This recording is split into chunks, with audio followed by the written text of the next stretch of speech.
People often ask me, what's a dark horse? And as I think about that, I think, what better way to answer that than by sharing the stories of those who embodied it fully? Radiant examples of perseverance, of purpose, of breaking the mold. No one tells these stories better than Nate DeMeo. Nate created the Memory Palace, a Peabody finalist, and truly one of the greatest storytelling podcasts out there, in my opinion. In an episode back in 2021, Nate introduces us to a true dark horse, Louis Purnell.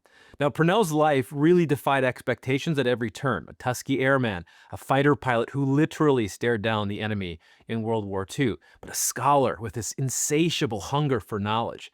And after the war, despite his brilliance and his experience, he was offered only one job, that of a museum security guard. Now, for most, that would have been the end of the road. Not Purnell, not for the dark horse.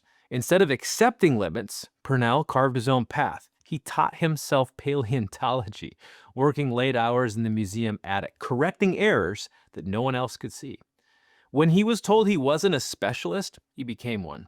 When doors were closed, he found another way in. And eventually, Purnell became a curator at the National Air and Space Museum, shaping the very history others tried to keep him out of. This is what it means to be a dark horse, to refuse limits that others place on you, to build your own legacy on your own terms.